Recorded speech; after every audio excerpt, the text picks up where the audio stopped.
Hello and welcome to this video tutorial where we cover optimizing your Instagram photo to increase viewership. In this module, we're going to learn two main things, which are the technique of taking beautiful photos of an object or person and how to edit your Instagram photos with a photo editor app. Instagram is an online mobile photo sharing site where users can take pictures and share them either publicly or privately on the app. In April 2012, Facebook acquired Instagram for $1 billion US. Instagram then grew by 23% as a result. There are as many as 500 million active users every month as of June 2016, and it's not going to stop there. This would indicate that Instagram is here to stay for the long haul. As Instagram is a photo-driven sharing app, the strategy here is to get as many views on your uploads as possible, and this is done primarily through optimizing your photo. Normal and bland photos do not quite do it these days because everyone is doing it and audiences get desensitized. A normal bland photo could easily be ignored and overlooked just by scrolling through. Photos need to be taken creatively and have visual pop to cut through the noise created by other photos. This is achieved through photo optimization.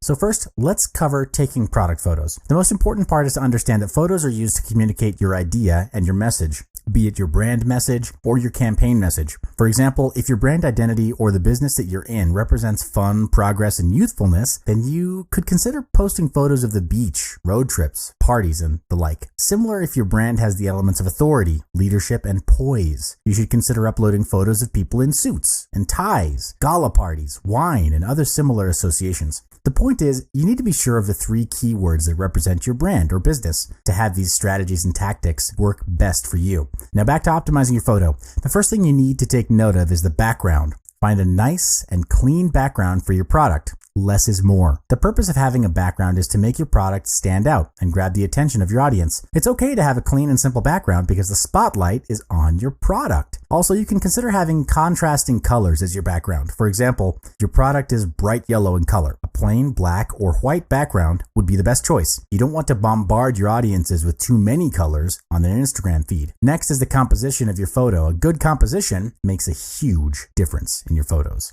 The first thing to take note of is the quote, breathing space of your photo. Imagine if you walk into a storeroom that's small in size and packed with stuff. You'll definitely feel cramped as there's very little space for you to move around. A composition in a photo works much the same way. Leave sufficient, quote, breathing space in your photo so that your viewers get the message immediately unless cramped up photos are intended and may be part of your brand's expression. The way you place your product is important too. There are two ways that you can consider. Organized or casual. In organized, place your products in the middle of the frame to make it the focus point. You may also consider placing your camera on top of your product to create a top overview.